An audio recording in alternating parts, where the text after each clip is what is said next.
Welcome back to our channel, where we uncover the latest updates and untold stories surrounding Catherine, Princess of Wales, and the royal family at the heart of the British crown. Today's story is not just news, it's a shockwave rippling through Buckingham Palace itself. King Charles III and Prince William are said to be furious after Prince Harry delivered what insiders are calling a deeply provocative and calculated interview. One that openly challenges the legitimacy of the royal family and threatens to fracture the House of Windsor in a way not seen for over a century. According to multiple reports, Prince Harry has now publicly framed the royal family as nothing more than a relic, a piece of living history that is outdated, fossilized, and no more relevant than a long-running television soap opera. But what some in the audience laughed off as a joke was received very differently across the Atlantic. Because this was no off-the-cuff remark. Delivered from a paid platform in Los Angeles, Harry's words were interpreted inside palace walls as a premeditated attack, one aimed directly at the authority of his father's reign and the future of his brother's monarchy. Royal insiders are now revealing what they describe as a horrifying broader strategy, a gamble so bold, so destabilizing, that it risks tearing the royal family apart. And this time, the aftershocks are not confined to Britain. They are echoing loudly across the Atlantic. This was Harry's Hollywood gambit, and some believe it's the opening act in a plot to establish a rival royal court, one built not in London, but in California. The moment itself was carefully staged. The Duke of Sussex, a man who has built a multi-million-dollar brand on his royal status, leaned into a microphone before more than 200 high-profile business executives attending an elite networking event. Officially, he was there to pay tribute to Julian Fellowes, the Oscar-winning creator of Downton Abbey. But Harry's delivery carried more than charm, it carried intent.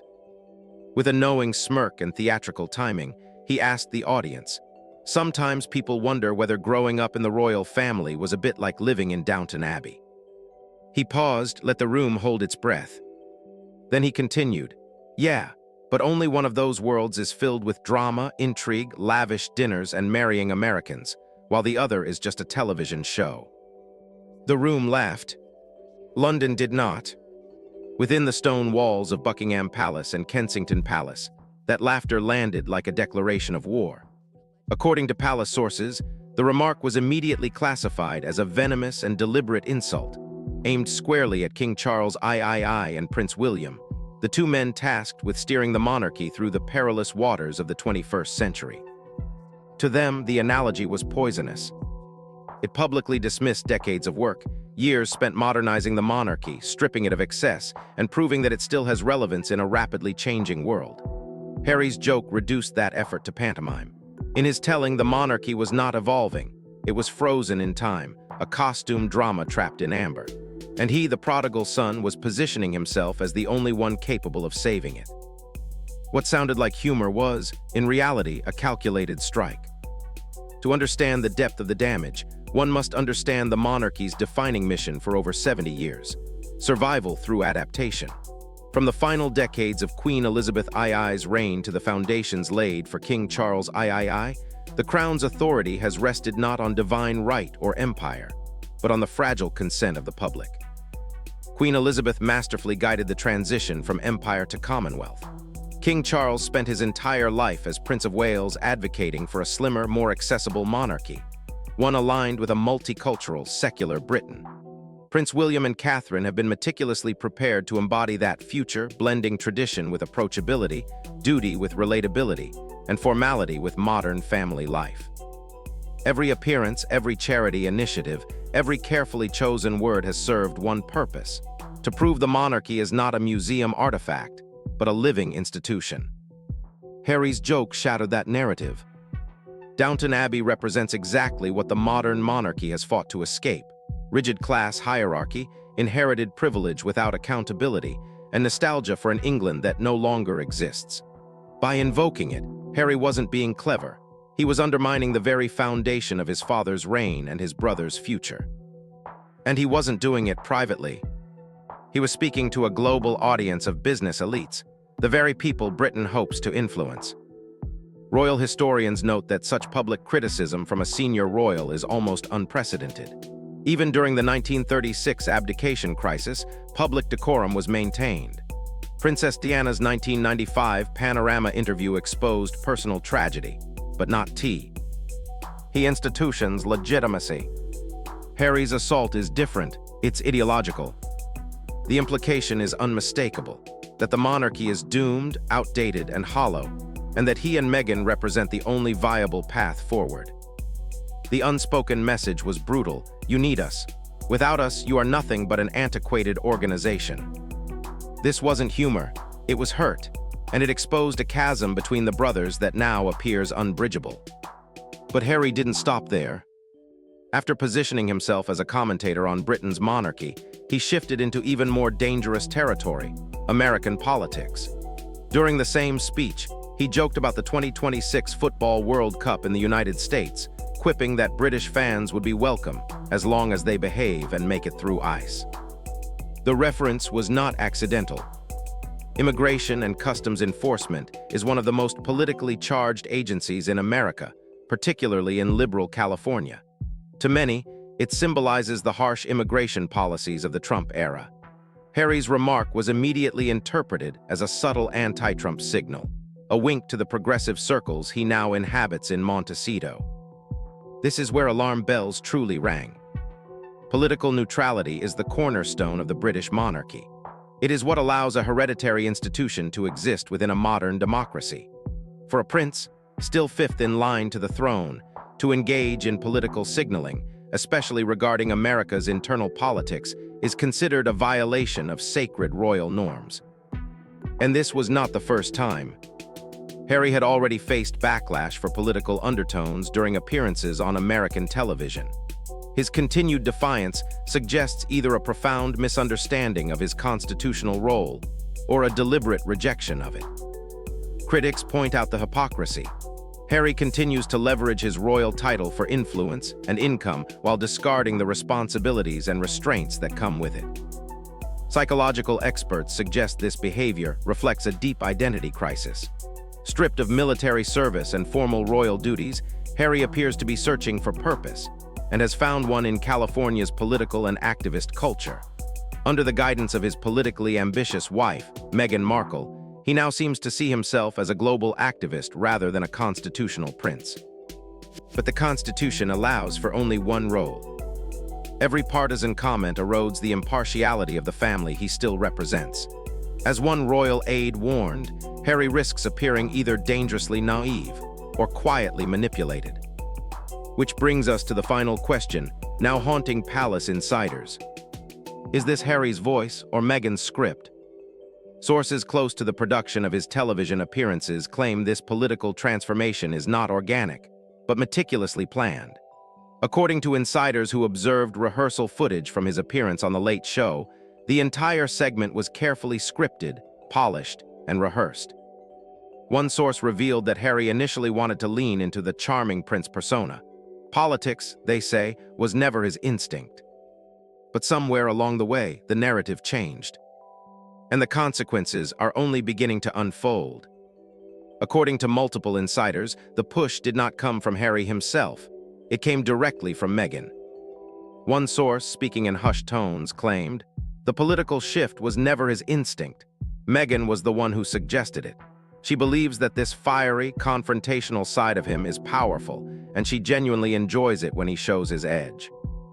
What emerges from these accounts is a troubling portrait of a prince whose public image is no longer his own, one that is being actively shaped, directed, and managed with the precision of a Hollywood production. His appearances, his tone, even his reactions are said to be curated in the same way a leading actor prepares for a role. An experienced insider from the world of late-night television went even further, describing the process bluntly. Everything was mapped out, every beat. Hand gestures were rehearsed.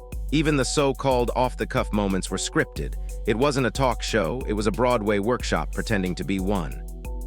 The allegations suggest that Meghan Markle, a seasoned veteran of the entertainment industry, was not merely a supportive spouse standing behind the scenes. Instead, insiders claim she acted as a hands-on executive producer, allegedly weighing in on messaging, pacing, and even script approval. If these claims are true, their implications are profound.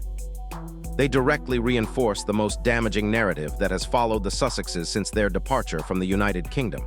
That Prince Harry, a man raised in a rigid culture of duty, hierarchy, and restraint, is being dominated by a partner far more media-savvy, strategic, and ambitious than he is. Inside royal circles, the reaction to these developments has reportedly been one of shock and despair. A group of palace staff who watched the broadcast together were said to have audibly groaned. One reportedly exclaimed, "She's making him look ridiculous." Another royal aide, described as breathless and visibly shaken, told a reporter, "He's still a prince. Jumping into US politics on live television is reckless, it's irresponsible." At the heart of this crisis lies a deep cultural clash. Harry was trained from birth to represent a centuries-old institution, one where authenticity is expressed through restraint, silence, and service. Authority is conveyed not through performance, but through consistency and respect. Meghan, by contrast, was forged in Hollywood, a world where power is built through narrative control, branding, carefully timed appearances, and emotional storytelling. Critics argue she has attempted to reshape her husband in her own image, transforming a once charming, informal prince into a confused political pundit. The consequences for Harry himself appear severe. He seems trapped between two identities, the prince he was born to be and the celebrity activist he is trying to become. This internal conflict may explain the often awkward, uneven, and contradictory nature of his public statements. He appears to be playing a role, yet the script, allegedly written by his wife, places him in direct opposition to his family, his country, and the very institution that grants him global relevance. He is acting in a play of his own making, and it is beginning to resemble a tragedy, one in which he risks losing not only public goodwill, but the core of his own identity. The security battle, a kingdom for a keycard. While Harry wages a rhetorical war from across the Atlantic, a far more tangible conflict has been unfolding quietly in Whitehall and inside London courtrooms. This is the battle over security. In a development that has stunned the British establishment, reports suggest that Prince Harry may be on the verge of winning it. After years of resistance, the UK Home Office has reportedly ordered a comprehensive review of the decision to strip Harry of his round-the-clock armed police protection. This reversal alone has sent shockwaves through political and royal circles alike. The significance cannot be overstated. When Harry and Meghan stepped down as working royals in 2020, they also relinquished their entitlement to taxpayer-funded security. The Royal and VIP Executive Committee, RAVEC, ruled the decision both logical and fair. Their reasoning was simple: state duties warrant state protection. Private citizens, even famous ones, must arrange their own security. Harry challenged this ruling in court and lost. Yet now, inexplicably, the committee has been authorized to conduct a new threat assessment, the first in over 6 years. Should RAVEC determine that Harry requires armed protection, British taxpayers would once again foot the bill whenever he enters the UK. The backlash was immediate. Critics accused the incoming Labour administration of capitulation, with some observers claiming a politically sympathetic Home Secretary had yielded to Harry's relentless pressure campaign. For Harry, the issue of security is deeply personal. It is inseparable from the death of his mother, Princess Diana, who died while being chased by paparazzi. He has repeatedly stated that he does not believe it is safe to bring his children, Archie and Lilibet, to Britain without elite royal protection. But critics argue that this trauma has been weaponized. They see not a genuine security concern, but an unyielding demand for royal privilege without royal responsibility. As one expert put it bluntly, the public will be appalled by the message. Taxpayers must now pay for a spoiled, petulant prince who visits only when it suits him. The precedent is dangerous. Blurring the line between working royals and private individuals risks opening the door for others to demand similar treatment. Yet the immediate consequences may be even more severe. Restored security would remove the single biggest obstacle Harry has cited for not returning to the UK. It would hand him the freedom to re-establish a presence, one that could destabilize the monarchy itself. A shadow monarchy emerges. Royal journalist Tom Sykes has voiced the palace's worst fear. He suggests that a protected Harry, unhappy in California, could use this decision to rebuild a base in Britain. Not a reconciliation, not a quiet return, but the formation of a rival royal court. A shadow monarchy. From British soil under full security, Harry could host his own events, raise funds through his charities, and engage the media on his own terms. He could position himself as a progressive alternative to the crown, an unofficial king for a global audience. Security, Sykes argues, has been the perfect excuse for absence. Remove it, and Harry gains the moral high ground to say, before I couldn't return, now I can anytime and I can bring my children.